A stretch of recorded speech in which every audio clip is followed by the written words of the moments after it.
Let's first take a look at how the Asian markets have opened this morning. It's a bit of a mixed picture. Most recently, Karthik Gupta, the Chief Financial Officer of ANI Technologies, which is the parent company of Ola Cabs, stepping down from his position. And on the way down, the 40-day exponential is 22,273.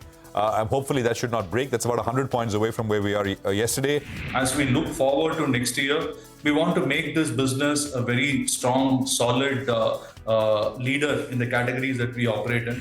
Absolutely flat start. 19 points lower is what you have on the Nifty. Because look, honestly, you don't need 400 seats. It is not that you need such a large mandate to change anything. Recently, on the 29th of April, launched the XUV 3XO. Actually, we have not lost market share. 60% import substitution has been achieved in the telecom sector. And this has been the comeback week for the bull. 1 rupee of earnest money deposited allows the telcos to approximately bid for 11 to 12 rupees of spectrum. So we're positioning ourselves not just for liraglutide, but for semaglutide and for tirzepatide and beyond. And we have the frontline indices doing pretty well as well. Sharpest strategies, top market trends, unmatched perspectives, the trading day's most comprehensive roundup. Stay ahead with NSE Closing Bell, broadcasting live from the CNBC-TV18 Motilal Oswal studios in Mumbai.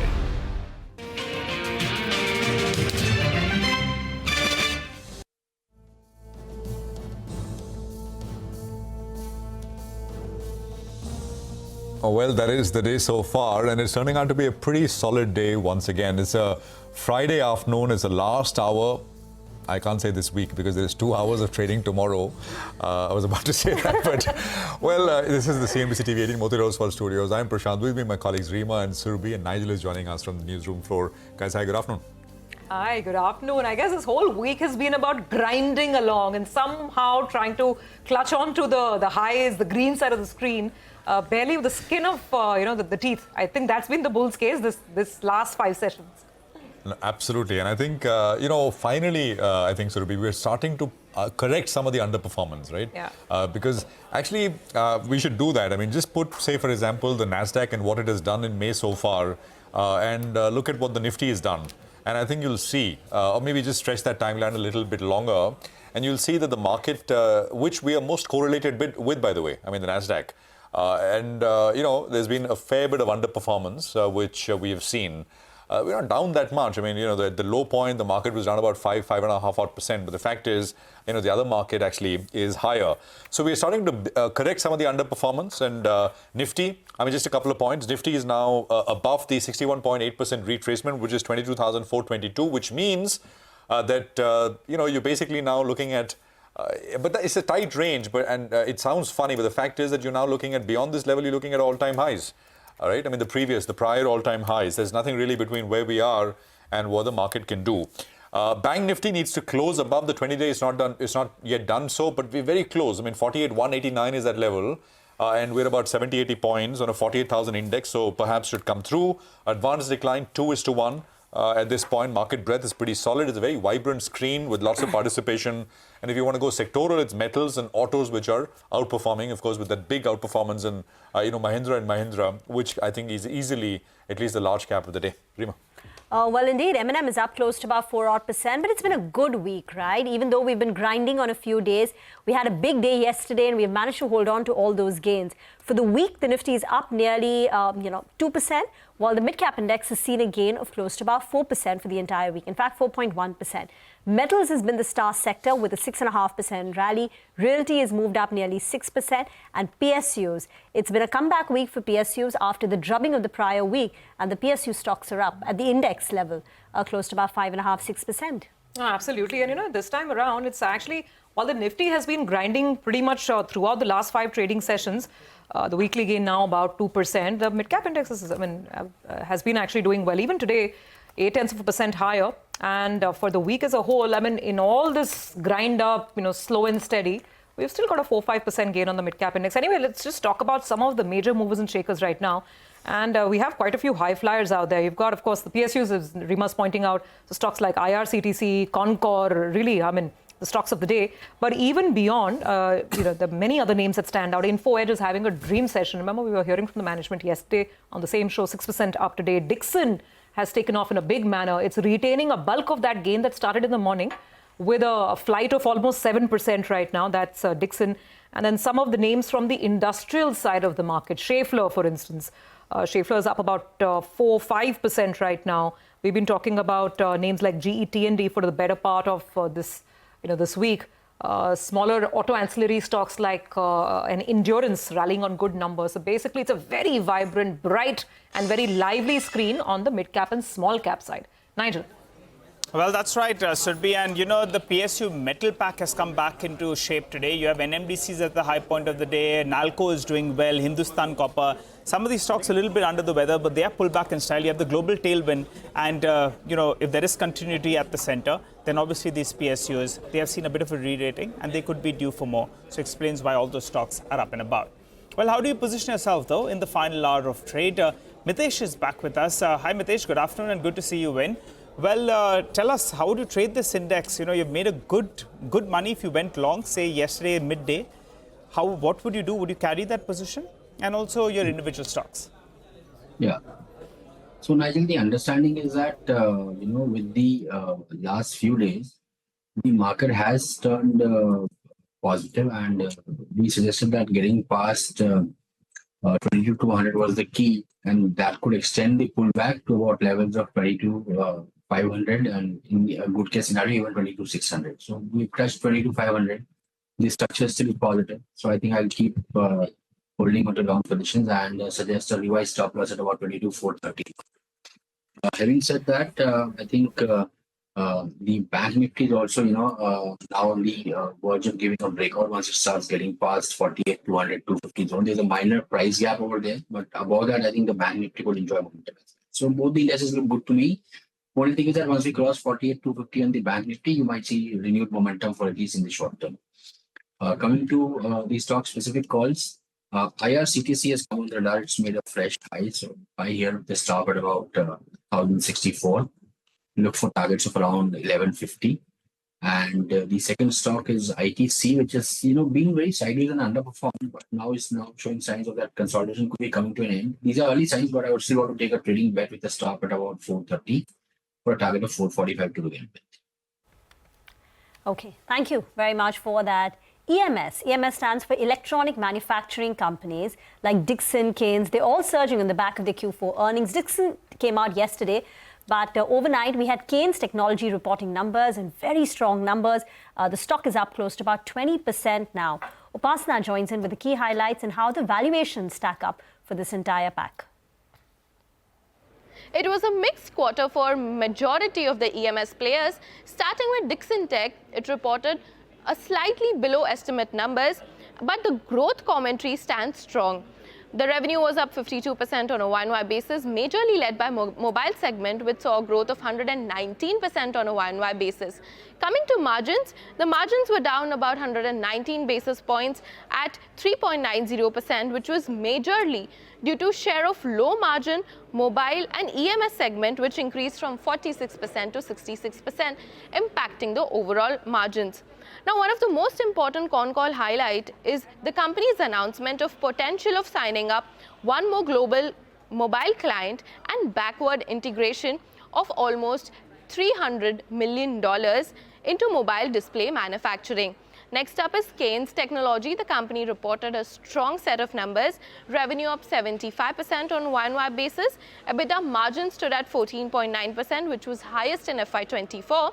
And company has also given a guidance to achieve 60% revenue growth in FY25 and also aiming to increase margins more than 100 basis points in FY25. The order book stands healthy and strong at 4,115 crores with an uptick of 9% sequentially. And mind you that the Keynes is the only EMS player to foray into outsourced semiconductor assembly and testing business. And lastly, Syrma SGS. The performance was below the street estimates, revenue up 67%, and the strong revenue growth was mainly led by healthcare and consumer segment. EBITDA margins were down 210 basis points at 7.2%. This was mainly because of the unfavorable business mix. That is, the higher higher share of low-margin consumer business. Now, company has given a guidance that it is confident of maintaining 40% revenue growth going ahead. Now, looking at the valuation picture at a glance, Dixon Tech is the most expensive, standing at 80 times FY25 PE and FY26 at 60 times. Next is Keynes Tech at 53.2 times FY25 and 36.6 times FY26. And lastly, Syrma stands at 28.9 times FY25 and 22.3 times FY26. All right, Upasana, thank you very much. That's very helpful data and comparison over there. Let's take the question now to our first guest on the show. Prakash Diwan is joining in. Prakash, happy Friday to you. EMS, it's a big buzzword on the street, right? But the question is, I mean, who can keep riding this the best? Keynes came out, it was probably one of, the most watched listings of last year. And look at the numbers and look at the reaction to the stock today, 20% circuit going on it. So how would you play this EMS space? What's your favorite? Good afternoon, Surbhi. So first and foremost, they are expensive for sure. There's absolutely no doubt on that.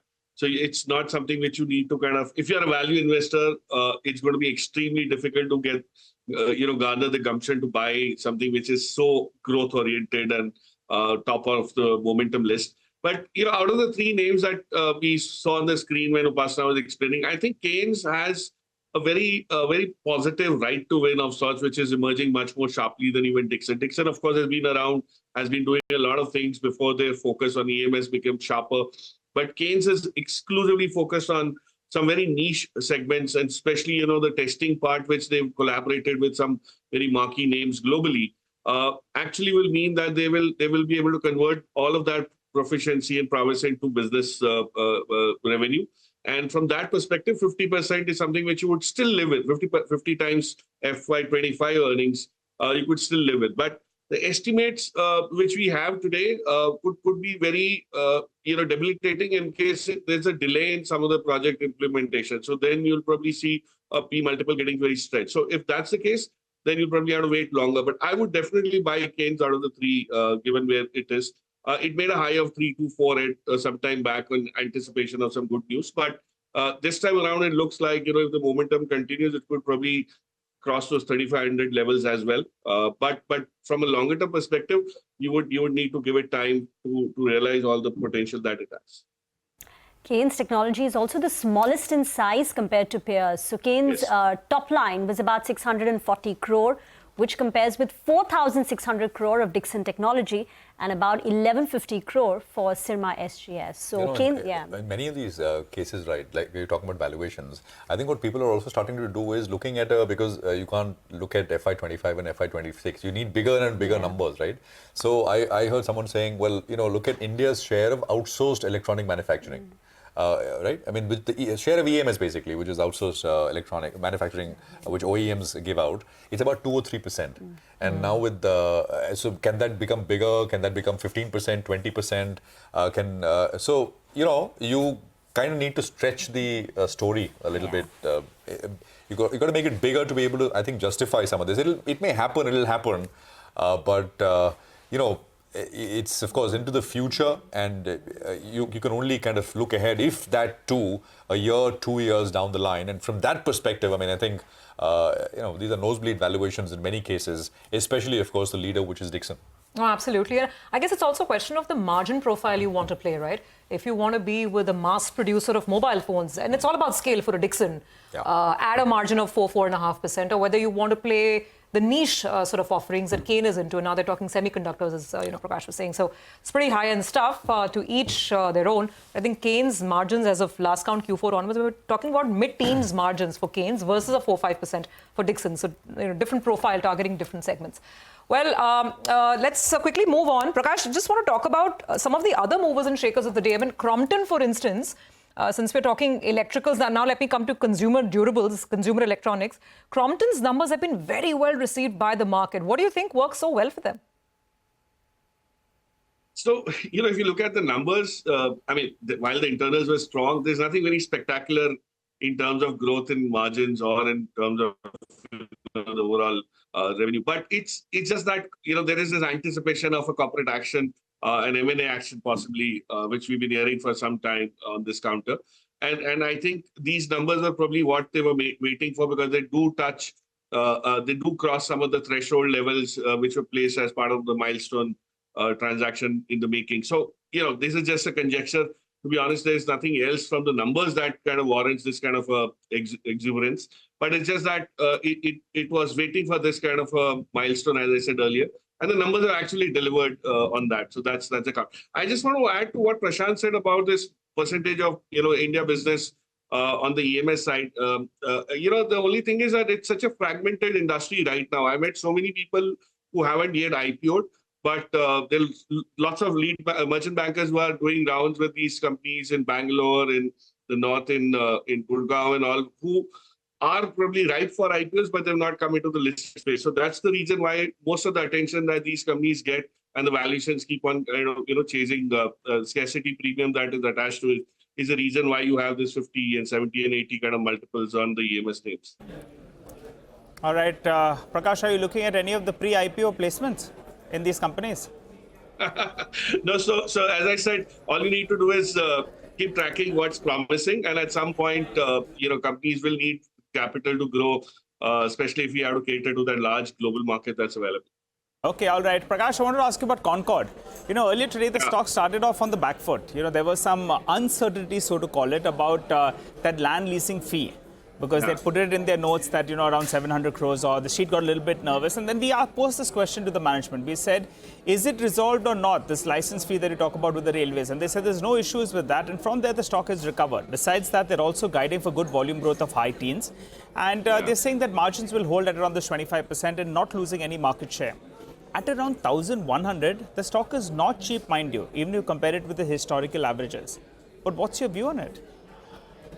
So, Nigel, look at this in the backdrop of what we've been hearing the finance minister talk about, what the Honorable Prime Minister has been talking about, what a lot of industry captains have been indicating, that India is likely to continue being an export hub, and especially for things that we've never participated in within the manufacturing value chain. The second thing is that the way commodities are today behaving globally, there is no reason why the development that we have in the infrastructure side will not accelerate the kind of volumes that a Concor can manage.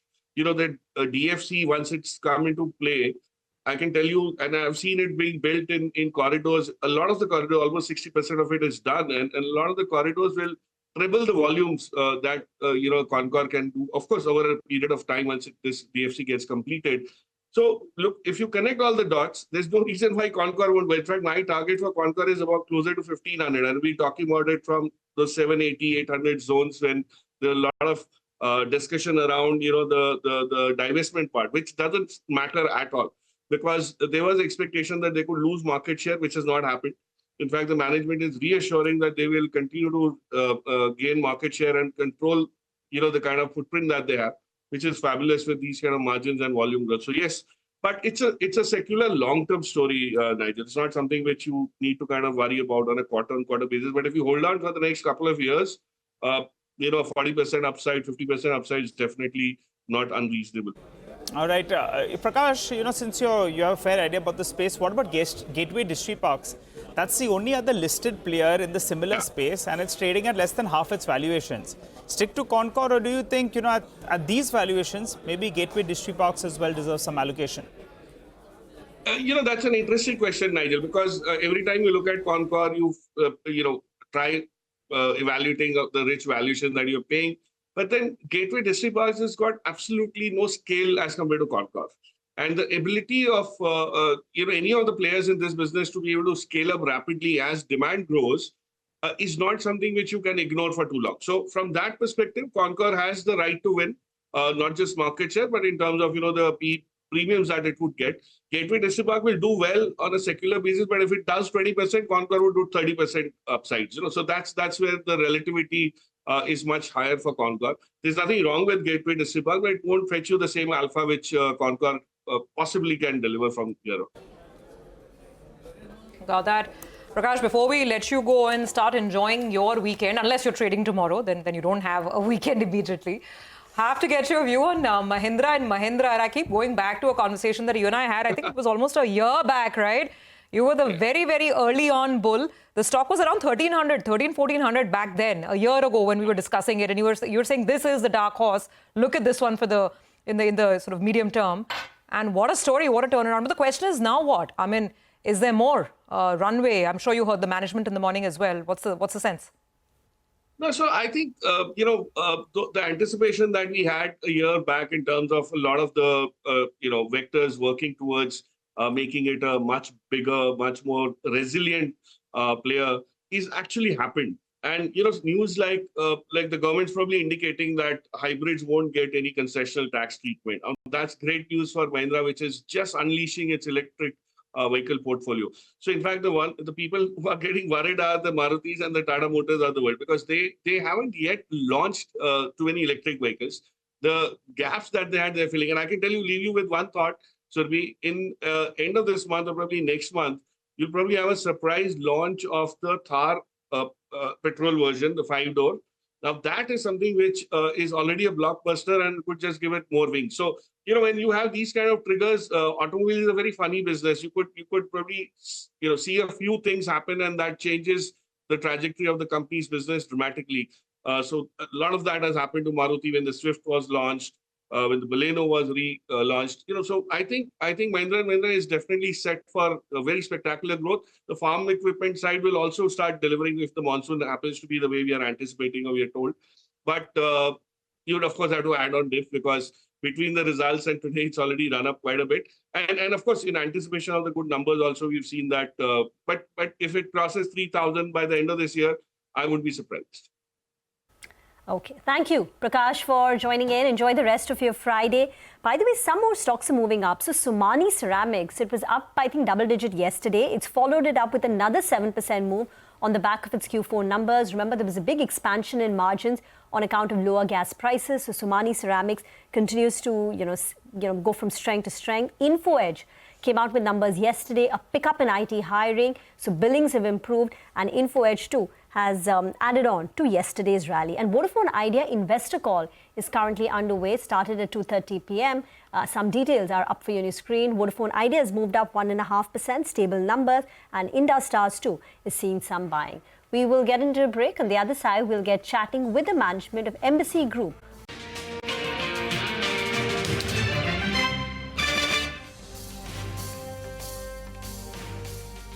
Okay, welcome back. The market is up 70 points, so it's a pretty healthy screen out there. Now, real estate developer Embassy Group is in focus. The ratings agency Acute has downgraded the long-term rating for the entity to PPMLD Acute C from where it was earlier. The firm says that the rating comes due to past delays in servicing of term loan obligations. We have the promoter of the company, Jitendra Virvani, is chairman and Managing Director of the Embassy Group. Mr. Virvani, great to have you with us here. Good afternoon. Thanks very much for your time. Prashant this side. Could you tell us where this is at now and what steps are you taking to sort of try and rectify the situation? And if you could sort of tell us some numbers. I mean, what's the total debt outstanding and what is the amount which is sort of past due? And the second part is, from a listed stock perspective, this transaction, as far as Indiabulls real estate, does that get into a bit of a question mark?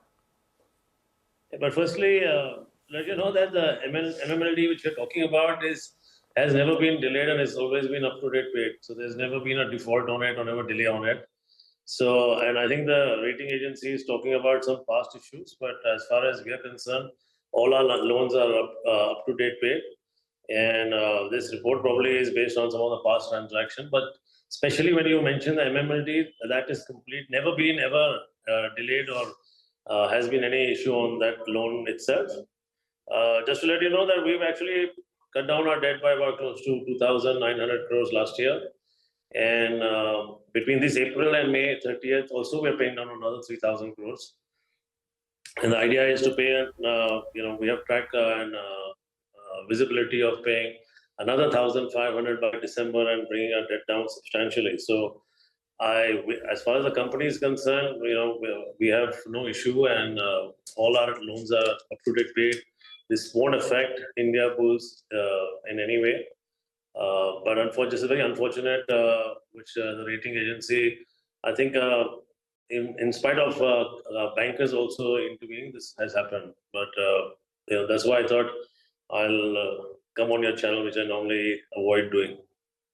This rating is downgraded. Is 3 days old. I mean, this opinion. So, yeah, 3 days old opinion, but our records are records, right? I mean, that's something which you can't change. If we've paid, we've paid. But it's not. So what? That's something that you can change. So how much is outstanding now? What's the debt outstanding? So outstanding after May would be close to about 8,900. But also, please understand, we're a construction group which has several partnerships with Ps like Blackstone, and there are a lot of projects which have like joint debt in these kind of companies. So it's not only debt which belongs to embassy, but anyway, as far as the market is concerned, all our loans are up to date paid, whether it's any of our subsidiaries or any of our SPVs. Everything is on track. Ani, just a question. You said the current debt as of now would be 8,900 crores, and you're planning to, keep reducing it in tranches. End of the current fiscal year, 31st March FY25, what's your target? From 8,900 crores, where will that debt level come down to? Please understand our business. Our business is mostly commercial real estate. So we have LRD loans, which LRD loans are serviced by rental income from different marquee companies, which are income which is not part of the REIT, not part of any other company, but still held by us. And I think out of the 9,000, about 1,500 are just LRDs. Then another 2,000 crores is against our REIT units, which are fairly well covered in terms of valuation as far as the collateral is concerned. And other of our debt is against finished inventory, which is residential inventory, and most of our loans have a huge cover. So we have far excess of properties in compared to the debt we have, and these are all each project linked debt at different SPVs. So, I mean, if a company has to grow and you want to be progressive and ahead, of course we have to take debt, but they're all each project-wise service, so they're not independently separate in the company. I understand. I understand, Mr. Virvani, that this is all backed by different forms of different types of projects, and perhaps a lot of it would be secured, backed by collateral. But just to understand the number, what do you think will be the net debt position by the end of the current fiscal from 8,900 crores right now? Just so that we have numbers clear with us. So, like I mentioned earlier, we are paying down close to 3,000, which brings it down to the 7,000 number. By end of the year, I think it'll be close to 7,000. But you do acknowledge that this report may be referring to some past dues, some past dealings. Right. What period are they referring to? So, they're referring to last year, April, May onwards. So, I think, which I agree, there was a little bit of fluctuation, but now we've made good all our transactions and all our bank loans are up to date. So, I don't see any reason, but it's unfortunate, but we will probably have to bear with it. Of last year, April, May of 2023, there was some delay on your parts in making the loan repayments. Yes, that's true. But there was never any NPA situation, and all these debts are only cash flow linked. So there were some delays in certain deals being closed in or delayed. So what was the reason for the delay and the extent of the amount that was delayed? What amount are we talking about? There are certain government clearances. Most of our delays are linked to government clearances. Right now also we are doing a transaction where we are awaiting CCI approval, but some things take time, and it's really not much of a... And basically there are interest delays. That was in 23. But since mid of 23, we've been updated with all our accounts, and as today when I'm talking to you, just particularly April, May, we actually paying down 3,000 crores just between these 2 months. Okay. Mr. Virvani, thank you very much for that clarification. That's the word coming in from Embassy Group. Let's move on and get back to the market. Still holding on pretty much to all its gains. 65 points up on the Nifty, up 0.3%. Mid-caps up 0.7%. Rupen Rajguru, Head of Equity Investment and Strategy at Julius Baer, is now with us on the show. Thank you, Rupen, for joining in. First, what have you made of the big sell-off that we had over the preceding few weeks and the recovery which has ensued this week and the consistent FI selling? What does it tell you about the market that we're in currently? Yeah, hi. Good afternoon, Rima. Yes, in last 2 months or so, the Indian markets have seen bouts of volatility, and the India VIX has gone up significantly. And probably, I think all of us were expecting. So some amount of volatility was linked to the potential outcome of election results, which led to some volatility. But I would say the FPI outflow is more linked to global factors, particularly in last 2 months or so. I think the big global trade till beginning of this year was ABC, that is anything but China.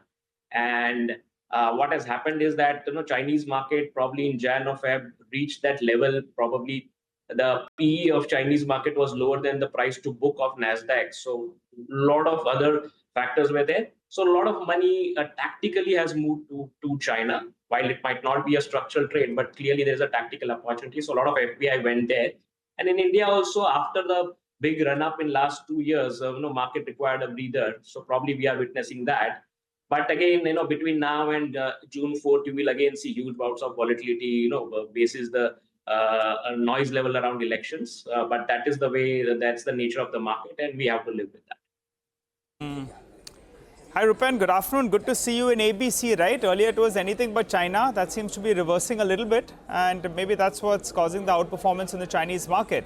But let's focus on the auto space. And today, one of the big gainers is Mahindra & Mahindra. We spoke to the management earlier today. They are saying that they're going to increase their market share in the SUV segment, which is already at 18%. And they're saying their dominance in the tractor segment will continue as well. You have been fairly bullish on autos, right? At current reckoning, how are you positioned and what's your preference? Yeah, hi, afternoon, Nigel. So auto, in fact, for now, last 6 quarters, if I'm not mistaken, on a consistent basis, I have delivered very strong numbers. If you recollect, almost say 18 months or 2 years back, the narrative was chip shortage, commodity prices, high oil prices, and auto sector probably was at its multi-year low from a valuation perspective. And today, as we speak, it's a complete 180-degree change wherein, the momentum has picked up. The PV's sale in India, if I were to take for the last financial year, is at its all-time high. Two-wheeler volumes are up, but still the two-wheeler volumes are up 7 to 8% lower than its all-time high volumes of 2019. So in the current scenario, probably last 2 quarters, 3 quarters, what we have seen, the margins have gone up, and also the mix has been fairly good. We are seeing higher amount of premium vehicles getting sold. So the numbers are pretty strong, and stocks have done pretty well. From here on, what we have done, what we believe that some of the auto sector will take a breather for this year, that is financial year 25, and some of the tailwinds which they have will no longer be there. So in the current juncture, amongst the pecking order, we prefer two-wheelers, the PVs and the other segments. While the narrative is very strong, but we have taken some profits out there because as they say, the good news and good price is seldom there. So while the news is good, but probably now the price and valuation of some of these are at its all-time high on a valuation level. So we have taken some profits, but as a pecking order, we still prefer a two-wheeler to a PV at this time. Okay, Rupen, hi. Great to have you on the show with us today. So, the other area of the market that has had a pretty good run at the end of the earnings season, or almost getting to the end of the earnings season, is the entire capital goods space, right? And here we've been trying to understand how market participants are viewing valuations for stocks like ABB or Siemens or some of the other large conglomerates. Because Q4 has been great, but the stocks have also rallied. Most are up 80, 90, maybe even 100%. What are your thoughts on the sector? Yeah, hi, afternoon, Surbi. So whenever a sector comes into reckoning, with both earnings as well as a strong future earnings, we have historically seen, be it in any market or be it in any sector, the sector gets into a valuation, sometimes in a bubble valuation, and probably that is what, to some extent, we are seeing there. Having said that, if you see the entire, you're right, the entire capital goods pack, if you see, if I want to compare it with, say, 2003 and 2007 cycle, wherein on an average their margins doubled, their profitability was up 3x, the stocks were up anywhere between 5x to 10x. I think something similar is happening as we speak, and wherein the numbers are pretty strong, and all of these commentary has been pretty strong. So right now, not only strong numbers, but the order book is very healthy, and assuming the current rate of execution, the growth will be pretty strong. So that's the way it is, and I would say while valuations are definitely very high, but it will continue to remain high till such time we see some earnings which the street gets disappointed and they decide to derate the sector. But at this juncture, it's a very strong momentum. But we have to be also mindful that we can't keep on paying endlessly very high valuation to that. So at every level, we are also taking some money off the table. But I would say we also want to be a party to this sector, because this sector, at least for next 3 to 4 quarters, will have a very strong momentum of earnings. Okay, let's get to the big stock of the day. The big story is M&M and the subsequent positive commentary coming in from brokerages. Sudarshan joins in with a roundup of the numbers and the comments. Sudarshan. So it's been a strong showing by M&M, and even apart from earnings, even guidance is strong. And on the back of both these cues, M&M is today top Nifty gainer, and it has gained almost up to 8%. And if you talk about 2024, it has been the biggest outperformer in the auto pack and gained almost 45%. And in the last 1 year, market capitalization of the company has almost doubled. Now, talking about the guidance, FY25-26 SUV exit capacity is seen at 64,000 to 72,000 per month, and company is planning to bring 7 new battery electric vehicles and 9 ICE SUVs by 2030. And for tractor, company expects the growth for the industry at 5%. Now, talking about brokerage views, GS has a buy rating with a target of rupees 2,700 per share. It says core auto, farm revenue and EBITDA have come in 5 to 9% higher than its estimates, and catalysts going forward will be XUV 3XO, Thar 5-door and growth in tractor segment. Jefferies has upgraded the stock to buy, and target is increased to 2,910 per share. It says tractor industry is now in the late downturn, and SUV portfolio continues to strengthen, and Q4 EBITDA has come in 13% higher than estimates. And considering all this, it has upgraded FY25-26 EPS estimates by 16 to 21%. MS has an overweight call, and target is increased to 2,665 per share. It expects company to remain fastest growing PV OEM in FY25, and re-rating potential it sees for auto business and farm business sentiment has been improving as per Morgan Stanley. Last is CLSA, which has downgraded the stock to sell, and target is raised to 2,312 per share, and this downgrade is because of the recent run that stock has seen. Got that. Thanks very much. I think CLS is a bit of an outlier, so thank you for that. They are bearish, but most of the other brokers on the street very, very optimistic on Mahindra and Mahindra. Ruben, I wanted to discuss this whole aspect of the rural recovery with you, because there's been very consistent management commentary. M&M is talking about recovery in tractors. A lot of FMCG companies have seen either in this quarter itself, their rural growth has been better than urban, or they are pointing towards better recovery on the rural side. What do you make of it? Are you finding this believable? Do you think rural's time has come? And if yes, then how would you play the rural recovery? So, this rural recovery is something which, probably a lot of management were expecting to happen, beginning of the years in the run-up to the election, but it has not yet played out. But clearly now we are seeing visible signs, and as you rightly pointed out, a lot of management commentaries alluding to that, and the sales numbers and volume numbers of rural of some of the companies are definitely picking up, and to some extent, they are also even better than the urban area. So what we believe post-elections, we have already seen green shoots, so we will see that picking up in the second half of this year.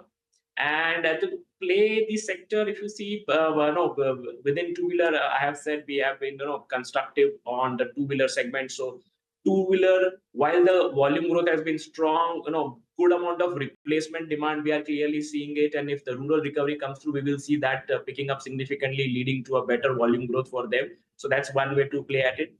Some of the consumer names, staple names have already seen, some bit of uptick in their stock price basis, the commentary of the management. So that's the another way to look at it. But I would say staples would be more a defensive sector if there is a huge amount of global uncertainty, if there is any election related uncertainty. I think staple will also act as a cushion in the portfolio.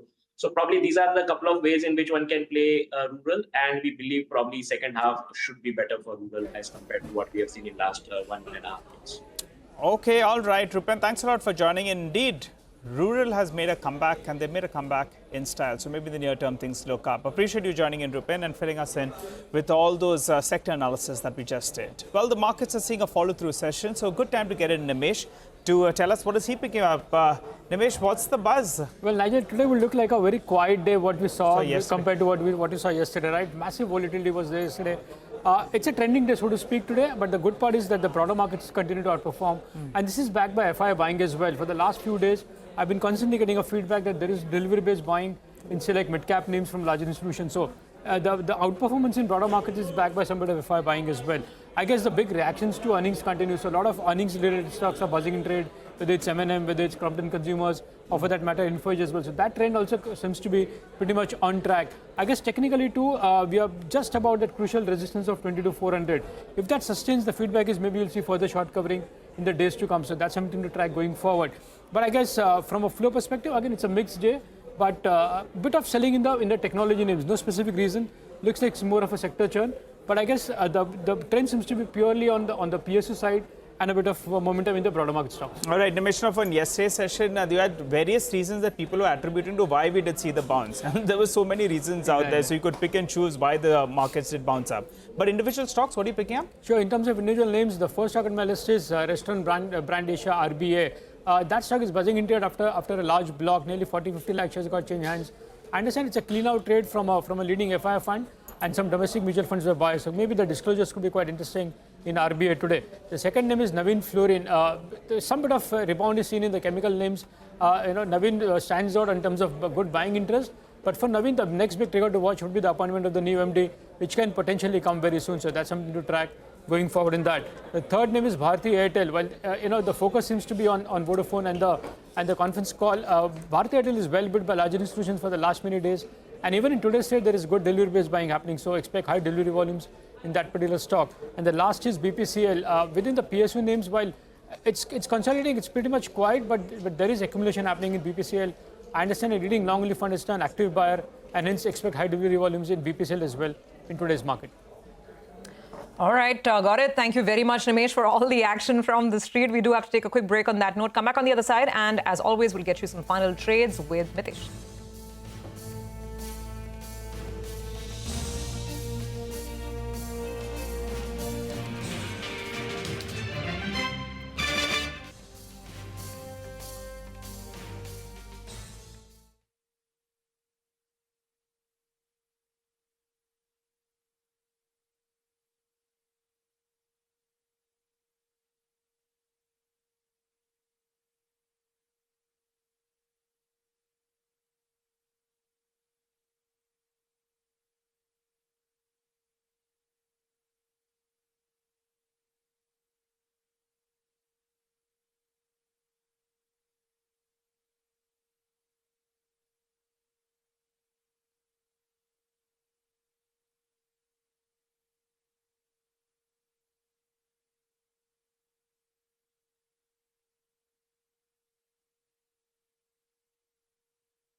Welcome back. Well, the market's managing to hold on to most of the green for what it's worth. 70 points higher. It's not a bad-looking screen. In fact, closer to 20,500 on the index. There we go. A little bit of a dip from the higher levels, but the bulk of the gains still intact. Mitesh is with us for a final check.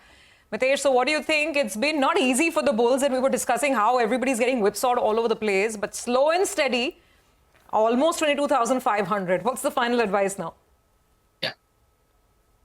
So, Sumi, I think, I would still maintain a positive bias purely because of the fact that while it's been choppy and volatile, the drift has been on the upside. And ever since we've managed to stay about 22,200, I think it's been a positive market. JSW Steel is a BTST. Keep a stop below levels of 899. Look for a 925 as the target area. And the other one which I like is Lalpath Labs. That's a BTST with a stop at about 25.25 for targets of 2,600. Mitesh, just a few more. Stay with us. I just want to ask you one more sort of question.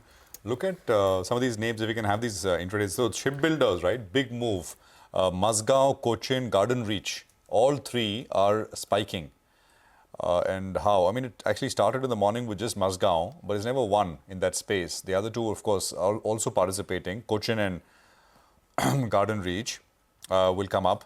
Then a lot of, of course, they're all government companies, but more government companies, right? There's Container Corporation, Bharat Dynamics, BEML, some more names which looking good, which are up and about. There is NLC India, again, government, Moil, which is doing well. And then you can look at something like IRFC and RITES as well, which are doing well. So this is, 9, 10 very strong volume-led gainers from the government space.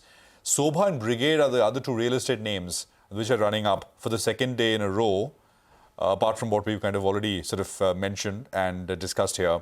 And SKF India, which is the bearings, which makes bearings, that is also up. Yesterday, of course, you had, all three, Timken and SKF, the biggest bearing companies doing well. Today, I can spot SKF, which is continuing with another 5.5% pop. Mitesh, anything here from the list which stands out? So, I think we're have taken too many names. In fact, all the berry companies, came onto my radar as well. I think you were discussing them and highlighting them in the morning also. Most of them have, broken into fresh highs and they are clearly showing signs of continuation. So, SKF, I think, again, you can't buy them because the kind of run-up they've seen this week. SKF, for example, I think it's already up by about 20% or so in this week, and Timken is about 22% up. But if you look at the chart structures, I think they are clearly suggesting much higher levels from here. So I would not be surprised to see a 5,000 kind of a number of Timken if you hold it for about next 8 to 10 weeks. Similarly, SKF bearings, if you look at the price targets, I think it's already done about 6,000, and I think it's already heading towards the initial target of 6,250, but I think eventually it's heading towards 6,800 plus level. So very, very positive. Just stay put over there. Wait for some kind of pullback and consolidation, and then once you get that low of that consolidation, that becomes a trailing stance. Mitesh, Brigade has broken into a fresh all-time high today. It's just a 5, 6, 7 day kind of a fall, but today it's back at a new high. So, very positive pattern, Prashant. In fact, we had a buy on Oberoi Realty, and that is the FNO stock, and while I was tracking Brigade as well. We didn't fire a buy, but I think the pattern is very good. See, if you look at the stock price, it made a high of 1108, I think way back in 7th of February, and then a high of 1150. Join those two tops and you got a rising trend, which the stock has broken out today. So buy with a stop at 1140 here, and I think 1350, 1360 should be a trading target, but eventually a positional target could be in excess of 1500. We have Hemang Jani also with us on the show. Hemang, afternoon, and thanks so much for joining in. First, what have you made of this resurgence, this strength in... Okay, before we get to Hemang, do hold on. Mumbai votes in the fifth phase of the polling on Monday. The traditionally maximum city has been known for a lower voter turnout. Hormuz Patakia is now going to take a look at the 6 seats on offer and what history shows about how Mumbaikars vote. Mumbai. We call it the city that never sleeps. But it would not be wrong to say that it can also be called the city that barely votes. The famed spirit of Mumbai takes a back seat when it comes to showcasing that at the polling station. It's unfortunate that citizens of the maximum city show bare minimum turnout on polling day, which for some is just another holiday. In 2019, the 6 seats of Mumbai saw a turnout in excess of 50%. Nothing much to write home about such a turnout, but the fact that the turnout in the earlier elections was even more poor, that became a talking point. But a lot of water has flown under the bridge between 2019 and 2024. We've seen 2 horrific years of the pandemic, the collapse of the MVA government in the state, the split in the Shiv Sena and the NCP. There is way too much at stake for everybody involved. Let's take a look at all of these 6 seats individually, and starting up with Mumbai South. And it was the first time in 25 years when the overall voter turnout crossed 50% in 2014. The figure stayed constant in 2019 as well. In between, it fluctuated between 40 to 50%, even dropping below 40% in 1991. If Mumbai South has seen poor turnouts, Mumbai South Central has been equally poor, if not more. Similar to Mumbai South, the turnout in 2014 crossed 50% for the first time after 1989, and the 55% turnout seen in 2019 was the highest seen by the seat in 30 years. Known to be a traditional Shiv Sena bastion, it will be interesting to see which faction does the electorate vote for this time around post the split. From the south of the city, we move northwards, and Mumbai North Central saw a 50% voter turnout in 2019 for the first time after 1998. Now, since 1989, the total electorate in this constituency, and in fact across all constituencies of the city, has increased substantially, but sadly has not translated to the polling stations. The electorate of this seat have given opportunities to MPs from almost every political party, including the RPI, when Ramdas Athavale represented this seat between 1998 and 1999. Now, Mumbai Northeast is, as they call it, the OG swing seat before 2014. It is also the only seat in Mumbai which had seen a 60% voter turnout in an election in 1989, a record it managed to hold on to until 2019. Now, besides that 60% turnout in 1989, the turnout in general in this seat has been slightly better compared to the other seats in the city, as the turnout had crossed 50% in 1998 as well, before being repeated in 2014.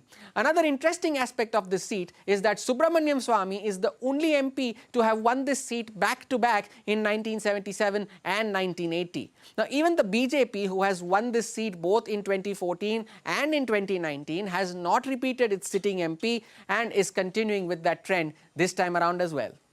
On to Mumbai Northwest, a traditional Congress bastion till the time the late Sunil Dutt contested on this seat, winning 5 times between 1984 until his death in 2005. Here too, the 54% turnout in 2019 turned out to be the highest in 3 decades. This seat will also see a Sena versus Sena contest, with both the Uddhav Thackeray faction and the Eknath Shinde faction fielding their candidates to woo the electorate.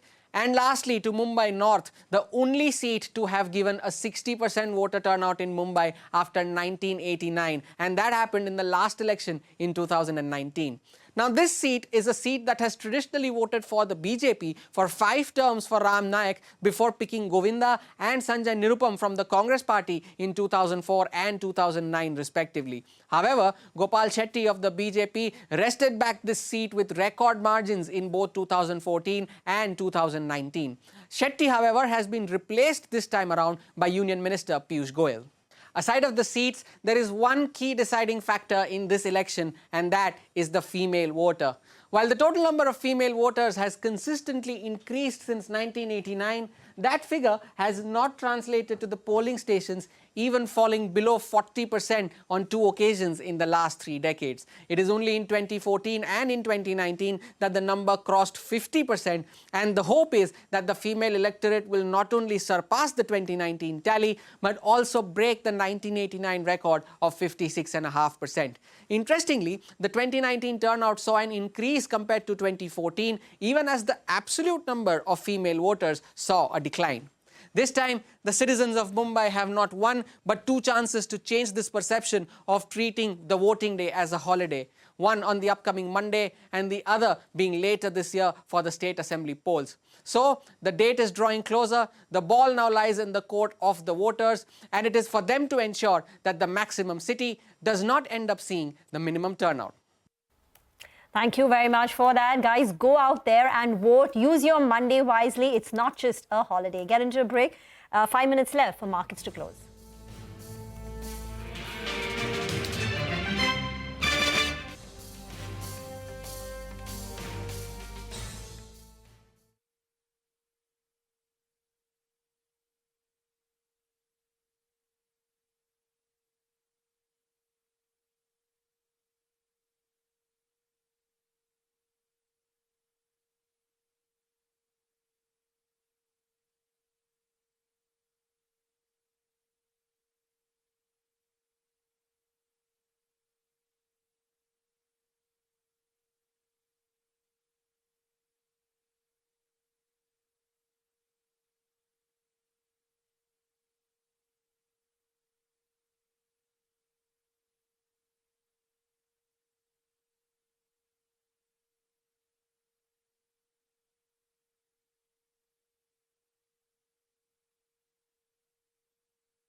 Welcome back. Well, we have a final conversation lined up for you with Hemang Jani to take us through the close this Friday afternoon. Hemang, great to have you on the show. So I want to start with some of the key themes of this week.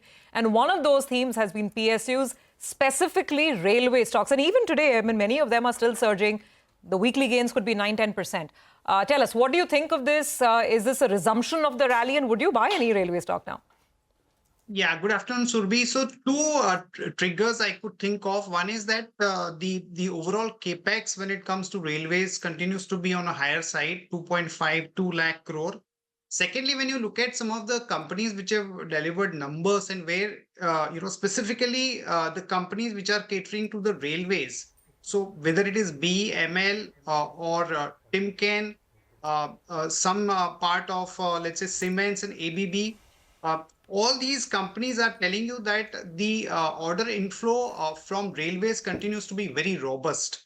So I think that is what has triggered off some sort of action across these names.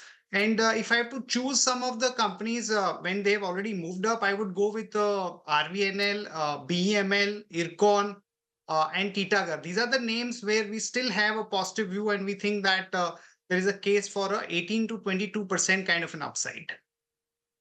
Hemang, afternoon, Info Edge was a bit of an underperformer while IT hiring had slowed down substantially and it showed up in Naukri's billings and numbers. Do you think the tide is turned and is there upside in Info Edge from current levels? So I think in case of Info Edge, the numbers were okay-ish, but the fact that the Naukri part, the outlook is turning a bit better. And when you look at the 99 acre, there is a significant improvement in the operating performance and people have started valuing that vis-a-vis the platform companies like Zomato and PB Fintech. So I think a combination of these two has kind of brought some attention. We do like Naukri in the wake of the fact that the traditional IT services companies, you will not have too much of an excitement. But for something like Naukri, you have a positive delta and the re-rating in case of the 99 acres. Okay, all right. Hemang, unfortunately, really short on time, so it's not as long as we'd like, but we'll have a longer conversation with you next time. Enjoy your weekend. And yes, I know you're going to go and vote. We're urging all of our fellow citizens to go and do just that. And not to forget, we're going to be here tomorrow as well. Absolutely. We'll remind you again tomorrow to go vote on Monday. Yes. But yes, tomorrow is a truncated trading session and we're going to be here tomorrow to take you through it. But first, today's close. And the close is not too bad. The market, as we've been saying, has managed to grind and inch its way higher through the course of the week. So the Nifty As of final count, with a gain of about 60 odd points today, M&M is the big star with a gain of almost 5.5–6%. It's got some company in the form of a Grasim, JSW Steel ahead of numbers, looking quite smart as well. You've got Maruti on the upside, and some of the heavy hitters like Reliance, SBI, all contributing on the upside. So all in all, a good tally. On the downside, I mean, just not too many names. Bajaj Auto and Hero Moto from the two-wheeler space seeing some profit taking. But the bigger story, Rima, obviously in the mid-cap. Oh, absolutely. 4.1% gain for the mid-cap index this week and 4.5% for the small-cap index. The big winner today includes an MOIL, Crompton, Keynes Technology, a couple of PSUs like IRFC, IFCI, NLC, so Gale. So these stocks continue to see buying. Concord 2 was up close to about 5%. Throw in a Cochin Shipyard, which gained close to about 4.5%. On the way down, some softness visible in Aadhar Housing Finance after yesterday's big gains. But it's the wrap of the day, but not of the week. We'll be back tomorrow for the special trading session. But before that, we'll after the short break, we'll get you our special editors roundtable. Stay tuned.